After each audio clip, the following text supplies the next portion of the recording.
Hello friends, कैसे हैं आप सब। तो हमारी सर्जरी शॉर्ट नोट सीरीज चल रही है जिसका आज डे 13 है और आज हम दो छोटे छोटे टॉपिक्स करेंगे। इसमें पहला है किलॉइड। तो किलॉइड शॉर्ट नोट में आता है, तो सबसे पहले हम देखते हैं इसका इंट्रोडक्शन। तो किलॉइड होता क्या है कि keloid is abnormal proliferation of scar tissue that form at the site of cutaneous injury.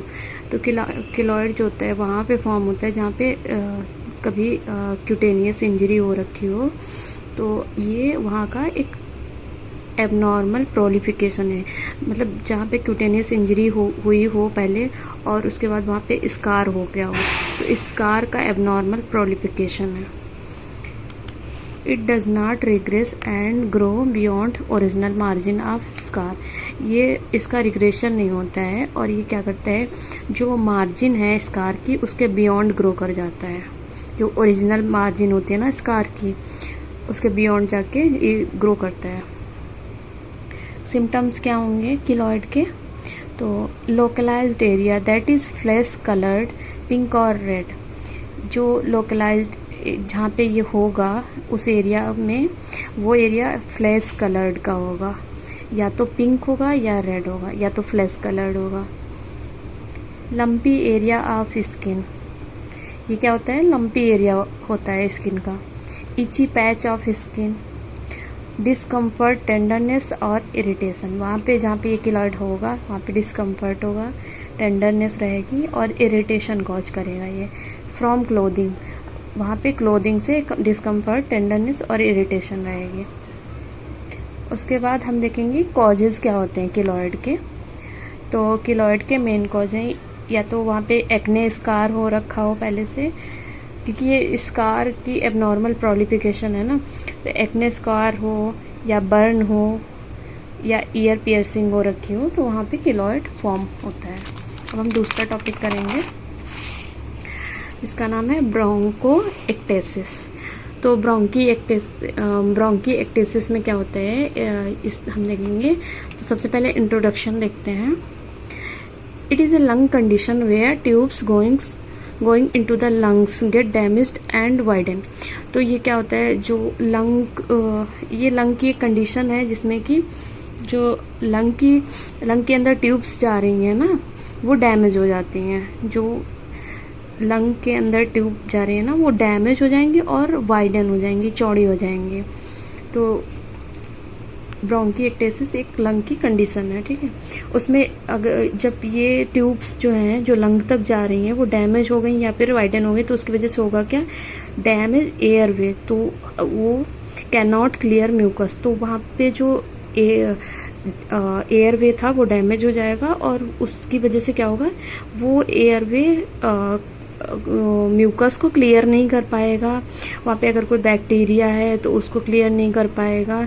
Then grows in mucus, तो वहाँ पे क्या होगा, बैक्टीरिया वगैरह वहाँ पे ग्रो कर जाएंगे, ठीक है।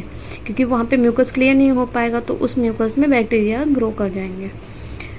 तो ये हो गया ब्रोंकिएक्टेसिस। उसके बाद हम कॉजेज देखेंगे ब्रोंकिएक्टेसिस के क्या होते हैं। पहला है स्मोकिंग।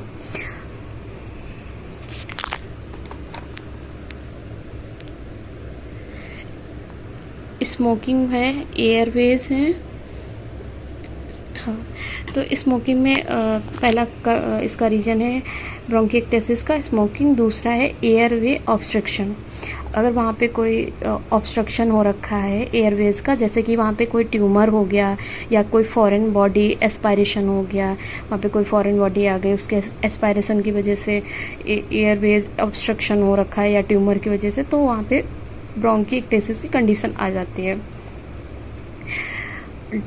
हाइपर सेंसिटिविटी, अगर किसी को हाइपर सेंसिटिविटी है उसकी वजह से भी ये डेवलप हो जाती है ब्रोंकिएक्टेसिस। पोस्ट इन्फेक्टिव, जैसे किसी चीज़ का इन्फेक्शन हो गया उसके बाद, जैसे बैक्टीरियल निमोनिया हो गया या वायरल इन्फेक्शन हो गया, उसके बाद ये ब्रोंकिएक्टेसिस की कंडीशन डेवलप हो जाती है। क्लिनिकल फीचर हम क्या देखेंगे, सबसे पहले है कफ।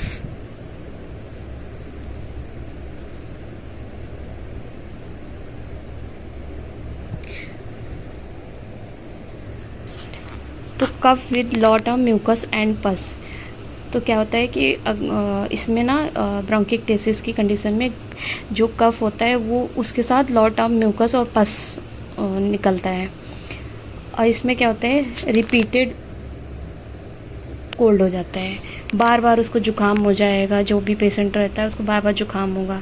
बैड स्मेलिंग म्यूकस, उसका जो म्यूकस रहेगा बैड स्मेलिंग रहेगी। डिस्निया रहेगा, हीमोप्टेसिस रहेगी, सॉलिन फिंगर टिप्स रहेंगी उसकी। फैटिक, बहुत थकान रहेगी उसको। फीवर, चिल्स के साथ फीवर आएगा। नाइट स्वेट्स रहेंगे, रात में पूरा पसीना पसीना हो जाएगा। फिर हम देखेंगे, ये उसके क्लिनिकल फीचर हो गए। अब हम देखेंगे डायग्नोसिस की, हम ब्रोंकिक्टेसिस को डायग्नोस कैसे करेंगे।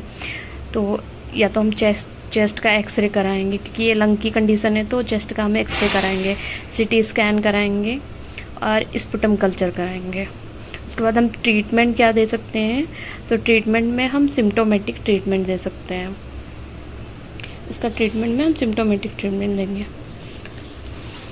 तो ये हमारे जो ब्रोंकिक्टेसिस और किलॉइड 2 टॉपिक हमारे कवर हो गए।